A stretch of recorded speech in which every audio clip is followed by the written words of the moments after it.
Hello friend, कैसे हो आप सब। आई होप कि आप लोग बढ़िया होंगे और जीवन का आनंद ले रहे होंगे। फिलहाल आज किस वीडियो में देखना विषय विज्ञान का जब फाइनल एग्जाम होने वाला है, दिनांक 9 फरवरी को।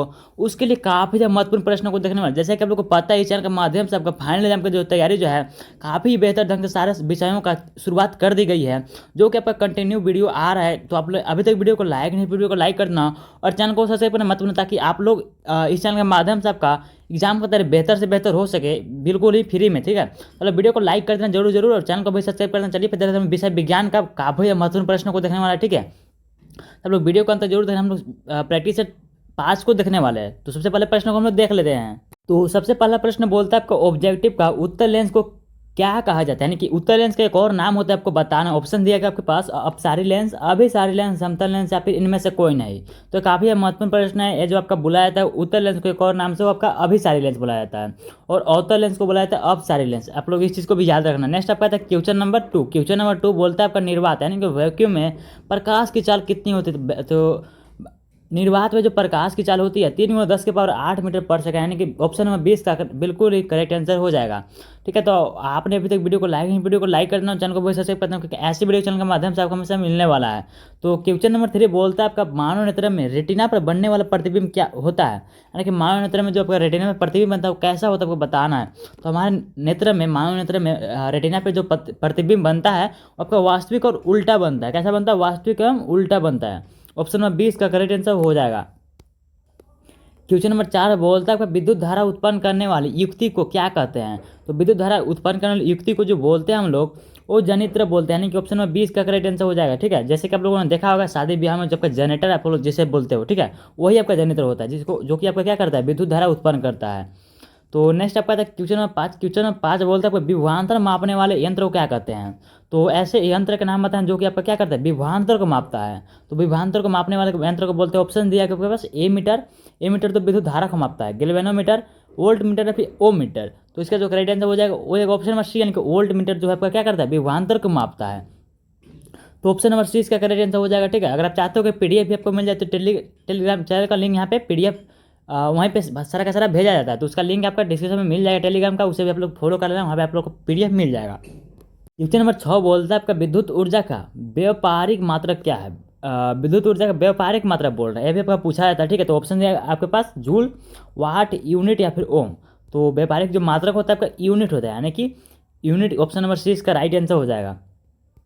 नेक्स्ट क्वेश्चन नंबर 7 उधर है। क्वेश्चन नंबर 7 बोलता है हमारा, किसी चुंबक के चारों ओर का वह क्षेत्र जहां उसके बल का संसूचक किया जाता है उस कहलाता है, यानी कि मान लो कि वो चुंबक है। ठीक है, इसके चारों ओर का जो क्षेत्र है मान लो ये, ठीक है, यहाँ पे क्या करो, यहाँ पे कोई वस्तु को रख दो, यह क्या करता है, चुंबकीय बल का अनुभव करता है। तो उसे हम लोग क्या बोलेंगे, चारों ओर क्षेत्र जो है इसको क्या बोलेंगे। तो ऑप्शन दिया आपके पास, उसे क्या बोलते हैं, चुंबकीय क्षेत्र बोलते हैं। ठीक है, तो ऑप्शन आपके पास चुंबकीय बल, चुंबकीय रेखा, या फिर ऑप्शन नंबर सी में आपका चुंबकीय क्षेत्र दिया, तो ऑप्शन नंबर सी इसका करेक्ट आंसर हो जाएगा। ठीक है, तो आगे हम लोग क्वेश्चन नंबर 8 को जो है, क्वेश्चन नंबर 8 बोलता है हमारा सौर पैनल बनाया जाता है, यानी कि सौर पैनल जो किससे बनाया जाता है बताना। ऑप्शन दिया गया आपके पास, केवल तांबे से, केवल चांदी से, पीवीसी से, या फिर अनेक और सेलों के संयोजन करके। तो इसका जो करेक्ट आंसर हो जाएगा वो हो जाएगा अनेक और अनेक सौर सेलों का संयोजन करके। ठीक है, तो ऑप्शन नंबर डी इसका राइट आंसर हो जाएगा। नेक्स्ट आपका क्वेश्चन नंबर 9। क्वेश्चन नंबर 9 बोलता है आपका एक अवतल दर्पण की वक्रता त्रिज्या कितना 20 सेंटीमीटर है, तो इसकी फोकस दूरी क्या होगी। तो आप लोग को पता होगा इसका जो संबंध होता है आपका एफ बराबर जब का होता है r/2 क्या होता है। ठीक है, तो कुछ इसी फॉर्मूला से हम लोग बनाएंगे, यानी कि एफ बराबर हमारा क्या हो जाएगा, फोकस दूरी में से पूछ रहा है एफ, यानी कि आर का वैल्यू यानी कि कितना दिया गया, 20 सेंटीमीटर दिया गया, यानी कि त्रिज्या दिया गया है, वक्रता त्रिज्या। तो 20/2 हो जाएगा। ठीक है, 20/2 होता है, आप लोग काटोगे तो कितना बचेगा, 10 बचेगा, यानी कि 10 सेंटीमीटर इसका करेक्ट आंसर हो जाएगा। यानी कि ऑप्शन नंबर बी में यहाँ पे देख सकते हो 10 सेंटीमीटर दिया गया है। क्वेश्चन नंबर 10 को देखते, क्वेश्चन नंबर 10 बोलता है हमारा खतरे के संकेत के रूप में किस रंग का प्रयोग किया जाता है। तो किस रंग का प्रयोग किया जाता है, क्योंकि लाल रंग का प्रयोग किया जाता है, लाल रंग का प्रयोग किया जाता है। ठीक है, आप लोगों ने देखा होगा कि लाल रंग का प्रयोग किया जाता है। क्यों किया जाता है, क्योंकि इसका प्रकीर्णन सबसे कम होता है। प्रकीर्णन सबसे कम क्यों होता है, क्योंकि इसका जो तरंगदैर्घ्य है वो सबसे ज़्यादा होता है, जिसके कारण क्या है, प्रकीर्णन कम होता है और ये ज़्यादा आसानी से दिख जाता है दूर से भी, जिसके कारण किस रंग का प्रयोग किया जाता है, लाल रंग का ही प्रयोग किया जाता है। तो हमारा क्वेश्चन नंबर 11 होता है। क्वेश्चन नंबर 11 बोलता है हमारा जिस अभिक्रिया में ऊष्मा का अवशोषण होता है, क्या बोल रहे हैं, ऊष्मा का अवशोषण होता है, तो उसे क्या कहते हैं। ऊष्मा का अगर अवशोषण हो रहा है, यानी कि अंदर लिया जा रहा है, ठीक है, मान लो इसमें कोई अभिक्रिया हो रहा है, अगर यहाँ पे हम लोग क्या कर रहे हैं, उष्मा का यहाँ पे अवशोषण किया जाए, यानी कि उष्मा का हम लोग अंदर डालना पड़ रहा है, तो इसे हम लोग क्या बोलेंगे, तो ऑप्शन दिया गया आपके पास उष्मा छेपी। अगर यहाँ पे बोलता है उष्मा अगर निकलने के लिए तो हम लोग उष्मा छेपी यहाँ पे करेक्ट आंसर हो जाता है, लेकिन हमसे यहाँ पे बोल क्या रहा है, उष्मा का अवशोषण बोल रहा है, तो इसका क्या उष्मा शोषी हो जाएगा, यानी कि ऑप्शन नंबर सी इसका करेक्ट आंसर हो जाएगा। ठीक है, तो आगे हम क्वेश्चन नंबर 12 बोलते हैं। क्वेश्चन नंबर 12 बोलता है सिरका में कौन सा अम्ल पाया जाता है, तो जो सबका सिरका होता है उसमें कौन सा अम्ल पाया जाता है आपको बताना। ऑप्शन है आपके पास टार्टिक अम्ल, लैक्टिक अम्ल, सिट्रिक अम्ल या फिर एसिटिक अम्ल। तो सिरका में जो अम्ल पाया जाता है आपका एसिटिक अम्ल पाया जाता है, यानी ऑप्शन नंबर डी इसका करेक्ट आंसर हो जाएगा एसिटिक अम्ल। ठीक है, तो आगे हम लोग क्वेश्चन नंबर 13 होता है। क्वेश्चन नंबर 13 बोलता है हमारा शुद्ध जल का पीएच मान कितना होता है। जो शुद्ध जल होता है आपका, यानी कि ना ही अम्लीय ना ही क्षारीय, उसी को क्या बोलते हैं हम लोग, शुद्ध जल बोलते हैं। तो ना ही अम्लीय ना ही क्षारीय कितना पीएच मान पे होता है, 7 पे होता है, यानी कि ऑप्शन नंबर डी इसका करेक्ट आंसर हो जाएगा। ठीक है, तो ऐसा क्वेश्चन पूछा जाता है। ठीक है, नेक्स्ट आपका आता है क्वेश्चन नंबर 14। क्वेश्चन नंबर 14 बोलता है धातुओं के ऑक्साइड सामान्यतः होते हैं। धातुओं के ऑक्साइड सामान्यतः कैसे होते हैं, क्षारीय होते हैं। ठीक है, क्षारकीय प्रकृति के क्या होता है, धातुओं के ऑक्साइड होते हैं। अगर हमसे अधातुओं के ऑक्साइड पूछता है तो हमारा क्या होता है, अम्लीय प्रकृति का होता है, यानी कि एसिड हो जाता है। ठीक है, धातु के ऑक्साइड हो तो हमारा एसिड यानी कि अम्लीय, और धातु के ऑक्साइड यहाँ पे पूछा है तो क्या होता है, क्षारकीय हो जाएगा, यानी ऑप्शन नंबर 20 का करेक्ट आंसर हो जाएगा। नेक्स्ट आपका है क्वेश्चन नंबर 15। क्वेश्चन नंबर 15 बोलता है कार्बन की परमाणु संख्या क्या है। तो आप लोगों को परमाणु संख्या कम से कम 20 तक याद होना चाहिए। ठीक है, तो कार्बन जो आपका आता है 6 नंबर पे आता है। ठीक है, आप लोगों को पता होगा हाइड्रोजन, हीलियम, लिथियम होता है, उसके बाद बेरिलियम होता है। ठीक है, बेरिलियम, बोरॉन, कार्बन। कार्बन कितने नंबर पर आ रहा है, 6 नंबर पर, यानी ऑप्शन नंबर 20 का करेक्ट आंसर हो जाएगा। ठीक है, 6। नेक्स्ट आपका आता है क्वेश्चन नंबर 16। क्वेश्चन नंबर 16 बोलते हैं प्रोपेन में कितने सहसंयोजक आबंध होते हैं। ठीक है, प्रोपेन किसको बोलते हैं हम लोग, जिसमें कार्बन की संख्या 3 हो और हाइड्रोजन की संख्या 8 हो। ठीक है, यानी कि 3 हमारा कार्बन हो जाएगा, उसमें हाइड्रोजन की संख्या कितने होगा, हमारा 8 होगा। हमारा क्या होता है, आपका क्या होगा, संरचना सूत्र हो गया हमारा किसका, प्रोपेन का। 1 मिनट में बना करके दिखा दे रहा हूँ आप लोगों को। यहाँ पे इसमें कितना हाइड्रोजन, 3 हाइड्रोजन इस कार्बन में हो जाएगा। आपका क्या हो जाए, प्रोपेन का संरचना सूत्र होगा। और यहाँ पे बात किया जाए IUPAC नाम, तो इसको क्या बोलते हैं हम लोग, प्रोपेन बोलते हैं। तो इसमें कितने क्या बोल रहे हैं, कितने सहसंयोजन आबंध होता है। आबंध यहाँ पे गिनो, काउंट करो, 1 2 3, उसके बाद 4 5 6 7 8 9, उसके बाद यहाँ पे 10। तो क्या हो जाएगा, 10 हो जाएगा हमारा क्या, सहसंयोजक आबंध हो जाएगा। ठीक है, तो यानी कि ऑप्शन नंबर क्या हो जाएगा, सी इसका करेक्ट आंसर हो जाएगा। आई होप कि आप लोग को समझ में आ गया होगा। ठीक है, तो ऑप्शन नंबर सी इसका 10 करेक्ट आंसर हो जाएगा। तो अभी तक आपने वीडियो को लाइक नहीं, वीडियो को लाइक कर देना और चैनल को सब्सक्राइब करना, मतलब कि ऐसे वीडियो चैनल के माध्यम से आपको हमेशा मिलता है, तो वीडियो को लाइक करके चैनल को भी जरूर सब्सक्राइब कर देना। ठीक है, तो नेक्स्ट हम क्वेश्चन नंबर 17 को। क्वेश्चन नंबर 17 बोलता है आपका मेंडलीव की आवर्त सारणी किस पर आधारित थी।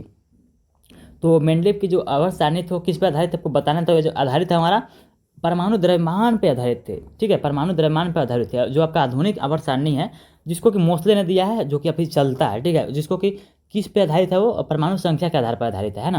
तो इसका राइट आंसर क्या हो जाए, हमसे क्या पूछा है, मेंडलीव की आवर्त सारणी बोला है, तो ये आपका क्या हो जाए, परमाणु द्रव्यमान हो जाएगा। अगर हमसे आधुनिक आवर्त सारणी पूछता है तो हमारा क्या होता है, परमाणु संख्या हो जाता है।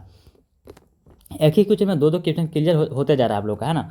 तो नेक्स्ट अब देख लेते हैं क्वेश्चन नंबर 18। क्वेश्चन नंबर 18 बोलता है खाना पकाने के लिए प्रयुक्त द्रवित पेट्रोलियम गैस किसका मिश्रण, यानी कि LPG जो है किसका मिश्रण, आपको सिंपल सा बताना है। ठीक है, तो जो मिश्रण होता है आपका पूछा जाता है एग्जामों में, है ना। यहाँ पे ऑप्शन दिया है बस मीथेन और एथेन का, प्रोपेन और ब्यूटेन का, फिर एथेन और प्रोपेन का, और मीथेन और ब्यूटेन का। तो क्वेश्चन नंबर 18 का जो राइट आंसर हो जाएगा, यानी कि LPG जो है मिश्रण होता है आपका प्रोपेन और ब्यूटेन को होता है। ठीक है, प्रोपेन और ब्यूटेन को होता है, ऑप्शन नंबर सी इसका राइट आंसर हो जाएगा। क्वेश्चन नंबर 22 बोलता है वह कौन सी अधातु है जो विद्युत की सुचालक होती है। कौन सी अधातु है जो विद्युत की सुचालक होती है। अधातु एक ऐसा होना चाहिए जो कि विद्युत का सुचालक हो, जो आपका पेंसिलों में लगा होता है, यानी कि ग्रेफाइट। ऑप्शन नंबर सी इसका राइट आंसर हो जाएगा। ठीक है, नेक्स्ट हम लोग क्वेश्चन नंबर 20 को देखते हैं। क्वेश्चन नंबर 20 बोलता है आपका निम्नलिखित में कौन एक अम्ल है, निम्नलिखित में कौन एक अम्ल है आपको बताना है। तो अम्ल क्या देता है, हमारा H+ आयन देता है, आप लोगों को पता होगा। ठीक है, और हमारा क्षार क्या देता है, OH- देता है। तो हमारा क्षार हो जाता है, हमारा अम्ल हो जाता है। H+ आयन हमारा क्या होता है, अम्ल हो जाता है, हमारा क्षार हो जाता है OH- वाला। तो इसमें देखो क्या है, OH- है, OH इसमें दिया हुआ है, तो ये हमारा 100% है कि हमारा अम्ल तो नहीं होगा। और इसमें भी KOH प्रबल क्षार ही होता है, तो अम्ल हो ही नहीं सकता। आगे देखते हैं हम लोग, यहाँ पे क्या है, HNO3 है। ठीक है, तो उसके बाद आपका NaCl तो आपका क्या होता है, लवण होता है, जो कि जिसको कि नमक बोलते हैं। तो HNO3 जो हमारा अम्ल हो जाएगा। ठीक है, नाइट्रिक अम्ल जिसको कि बोलते हैं हम लोग, HNO3 को हम लोग क्या बोलते हैं, नाइट्रिक अम्ल बोलते हैं। तो आगे हम लोग क्वेश्चन नंबर 21 बोलते हैं। क्वेश्चन नंबर 21 बोलता है हमारा कोशिका का ऊर्जा घर किसे कहते हैं। तो कोशिका का जो ऊर्जा घर कहते हैं आपका काफ़ी ज़्यादा महत्वपूर्ण प्रश्न माइटोकॉन्ड्रिया को बोला जाता है, यानी कि ऑप्शन नंबर 20 का राइट आंसर हो जाएगा। ठीक है, माइटोकॉन्ड्रिया इसका राइट आंसर हो जाएगा ऑप्शन नंबर बी।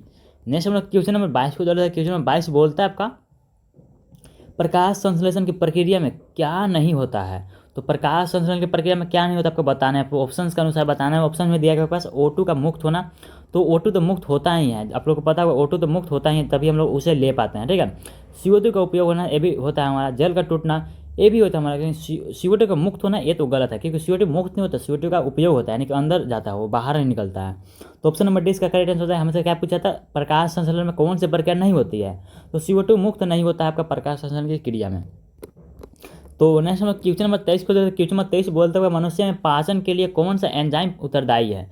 तो मनुष्य में जो पाचन के लिए उत्तरदायी है आपको बताना है। ऑप्शन दिया आपके पास टायलिन, एंजाइम, पेप्सिन, लाइपेज, उपरोक्त सभी। तो यहाँ पे सभी क्यों होगा, आप लोग को पता होगा कौन सा एंजाइम उत्तरदायी है, तो आप लोग को पता होगा, सिर्फ एक दो ही पता होगा, सभी क्यों होगा, क्योंकि टाइलन जो है आपका जो है थूक जो होता है ना, उसमें आपका टाइलन एंजाइम होता है। पेप्सिन जो आपका पेट में ही होता है। लाइपेज आपका जिसमें छोटी आंत में होता है, जो कि आपका प्रोटीन का पाचन करता है, इसलिए यहाँ पे क्या हो जाएगा, उपरोक्त सभी हो जाएगा। ठीक है, तो आगे क्वेश्चन नंबर 24 होता है। क्वेश्चन नंबर 24 बोलता है आपका दो न्यूरॉन के बीच संदेश का संचरण कैसे होता है। मान लो दो न्यूरॉन है, कुछ इस तरीके से हमारा न्यूरॉन होता है, नीचे यहाँ टेंड्राइट हो जाए, उसके बाद यहाँ पे दूसरा न्यूरॉन हो गया हमारा यहाँ पे। ठीक है, तो दोनों के बीच जो है संदेश का जो है क्या बोल रहा है, संचरण कैसे होता है आपको बताना। तो जो संचरण होता है आपका रासायनिक विधि से होता है। ठीक है, यानी कि रासायनिक एंजाइम वगैरह कुछ चिपचिपा पदार्थ होता है, ठीक है, उसी के द्वारा क्या होता है यहाँ पे दोनों के बीच में संदेश का संचरण होता है, जिसको हम लोग क्या बोलते हैं, रासायनिक विधि द्वारा होता है।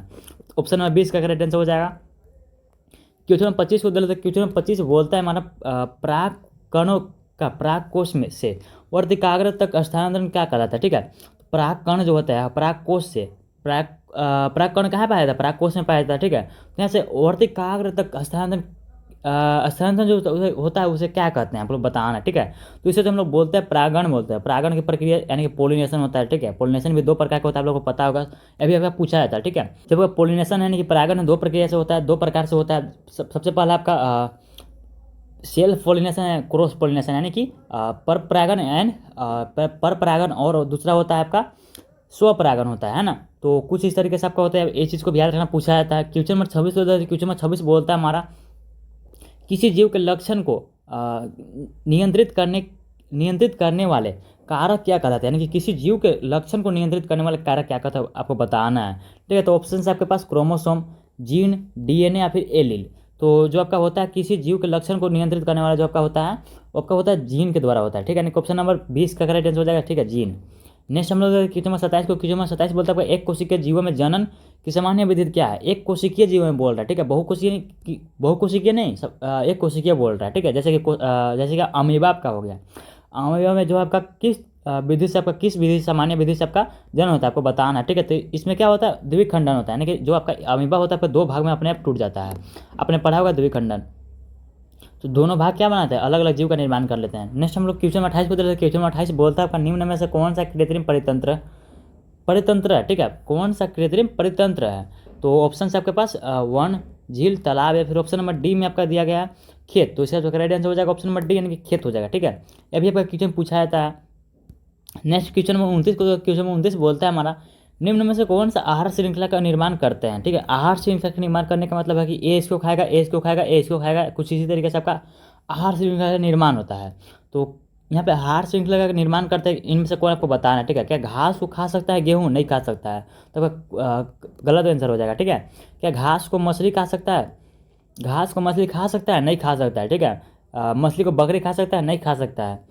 एक पल के लिए मान भी ले कि घास को मछली खा जाए, लेकिन क्या मछली को बकरी खा सकता है, नहीं खाएगा। ठीक है, उसके बाद यहाँ पे घास को बकरी खा सकता है, हाँ खा सकता है, और बकरी को मानव खाता है, आप लोगों को पता होगा। ठीक है, आप खाते हो ना खाते हो, लेकिन बहुत से लोग क्या करता है, मानव जो है बकरी को खाता है। तो आपका ऑप्शन नंबर 6 का करेक्ट आंसर हो जाएगा। ठीक है, अब ऑप्शन नंबर डी को भी देख लेते हैं, बकरी को गाय खा सकता है, नहीं खा सकता है। तो ऑप्शन नंबर 6 का राइट आंसर हो जाएगा। ठीक है, कुछ इस तरीके से भी आपको दिया जा सकता है ऑप्शंस में। ठीक है, नेक्स्ट हम लोग क्वेश्चन नंबर 23 को दे रहे थे। क्वेश्चन नंबर 30 बोलता है आपका मनुष्य में कितने जोड़े गुणसूत्र पाए जाते हैं, कितने जोड़े गुणसूत्र पाए जाते हैं वो बताना है। ऑप्शन आपके पास 22 जोड़े, 23 जोड़े, 24 जोड़े, फिर 46 जोड़े। तो इसका जो राइट आंसर हो जाएगा 23 जोड़े हो जाएगा। ठीक है, अगर कुल गुणसूत्रों की संख्या पूछता है हमारा 46 संख्या हो जाता है। 46 संख्या में आपका होता है, जोड़ा में आपका 23 हो जाता है। ठीक है, 23 गुना का 46 हो जाएगा।